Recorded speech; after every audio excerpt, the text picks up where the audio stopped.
pelajaran ekonomi bisnis pada bab 11, yaitu perdagangan dalam dan luar negeri. Di video ini Ibu akan ngebahas materi tentang perdagangan dalam negerinya aja nih.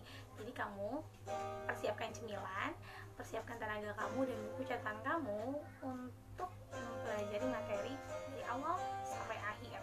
Nah, sekarang kita mulai materinya, yaitu perdagangan dalam dan luar negeri. Ini materi untuk kelas 10, jurusan AKL, BDP, dan OTKP. Perdagangan dalam negeri, pengertiannya bisa kamu lihat di layar handphone kamu. Jadi intinya suatu kegiatan ekonomi yaitu jual beli dengan ciri-ciri menggunakan uang dalam negeri, yaitu rupiah, serta mengikuti peraturan atau prosedur serta kebiasaan perdagangan di dalam negeri. Selanjutnya, peranan perdagangan dalam negeri. Seperti yang kita ketahui, dalam perekonomian ada beberapa peranan pasar, yaitu peranan pasar bagi produsen, peranan pasar bagi distributor, peranan pasar bagi konsumen, peran pasar bagi pembangunan, peran pasar bagi sumber daya manusia. Dari beberapa peran pasar tersebut dapat membantu penyebaran barang. Apa sih Bu contohnya gitu? Nah, gini, produsen memproduksi suatu barang atau menghasilkan suatu barang. Dia tidak perlu repot-repot menjual atau memasarkan barangnya. Hanya kirim barangnya ke distributor yang menjualnya di pasar, seperti itu. Nah, konsumen juga tidak perlu membuat suatu barang yang dia mau dari proses awal. Dia hanya tinggal datang ke pasar, barang yang dia mau sudah dia dapatkan, seperti itu. Nah, poin kedua, pertukaran yang dilakukan menyebabkan kegiatan ekonomi semakin jelas. Kenapa disebut semakin jelas? Karena perdagangan dalam negeri itu berperan dalam penentuan harga dan nilai, lalu pembentukan cadangan barangnya, penerapan nilainya, penentuan jumlah pembelian dan penjualannya, lalu mengatur kegiatan produksi suatu barangnya, dan menentukan perlu atau tidaknya promosi terhadap barang tersebut, seperti itu. Nah, prosedur perdagangan dalam negeri.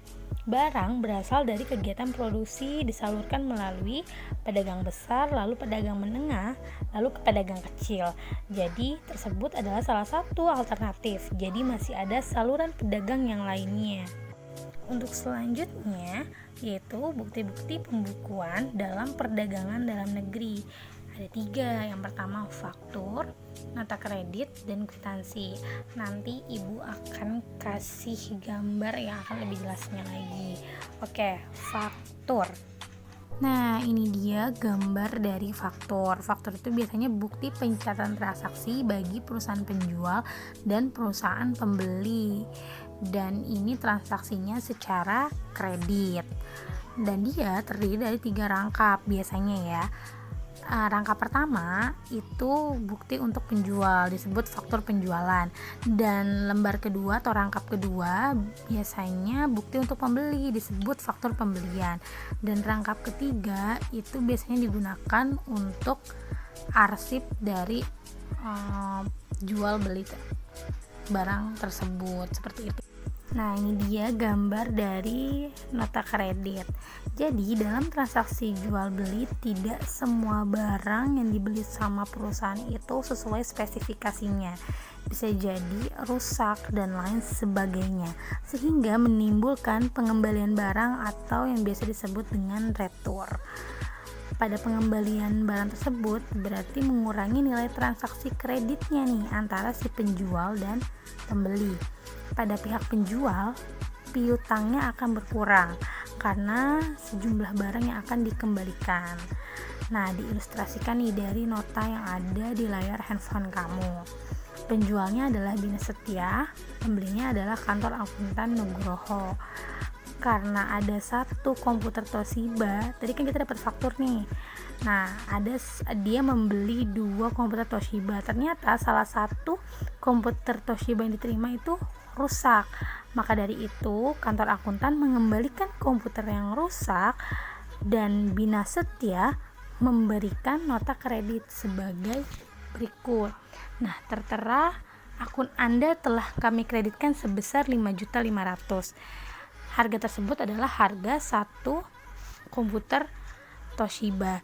Jadi piutang yang tersisa adalah 12.400.000 dikurang 5.500.000. Jadi sama dengan 6.900.000. Nah, itu piutang yang tersisa. Nota kredit juga biasanya dibuat 2 rangkap nih. Jadi nota yang asli diserahkan kepada pembelinya yang kantor akuntan, sedangkan salinan yang disimpan oleh penjual yaitu Bina Setia. Seperti itu. Dan ini yang terakhir yaitu kwitansi. Jadi kwitansi merupakan bukti transaksi tunai yang menyatakan bahwa pihak yang membutuhkan tanda tangan pada kwitansi telah menerima sejumlah uang dari orang yang berhutang. Nah, tadi yang berhutang itu adalah kantor akuntan terhadap Bina Setia. Jadi nanti akan kita ilustrasikan sama seperti kwitansi yang ada di layar handphone kamu. Ibu mau jelasin dulu kalau kwitansi itu sebenarnya bisa dibuat rangkap 2, 3 dan seterusnya. Jadi satu lembar salinan yang pertama itu untuk pihak si pembayarnya, sedangkan lembar lainnya untuk pihak penerima. Jadi penerima itu bisa berapa orang. Nah, diilustrasikan pada tanggal 5 Mei 2018, kantor akuntan itu ingin membayar sebagian hutangnya kepada toko Bina Setia. Lalu toko Bina Setia membuat kwitansi sebagai berikut yang ada di layar handphone kamu. Nah, di sini tertulis telah diterima dari si yang berhutangnya yaitu kantor akuntan sejumlah 6.900.000 untuk membayar faktur nomor yang tadi itu loh, faktur yang pertama 265/2018. Nah, jadi ini sebagian pembayaran dilakukan oleh si kantor akuntan seperti itu. Jadi faktur, nota kredit dan kwitansi ini. Nah, ketiga bukti tersebut sangat berkesinambungan. Jadi kamu akan paham kalau kamu melihat dari fakturnya, terus nota kredit dan kwitansinya. Oke, sampai sini aja perdagangan dalam negeri. Next video lanjut ke perdagangan luar negeri. Nah, gimana pembelajaran kamu hari ini? Kalau ada yang gak paham, kamu bisa komen di bawah ini. Nanti ibu akan jawab. Dan jangan lupa tunggu video ibu yang selanjutnya. Jadi terima kasih dan wassalamualaikum warahmatullahi wabarakatuh. Kita lanjut ke materi administrasi umum. Jadi stay tune dan jangan lupa siapin cemilan dan buku tulis kamu. Assalamualaikum warahmatullahi wabarakatuh. Oke, cut. Nah, jadi gimana menurut kalian KBMJJ home learning bersama Bu Nov?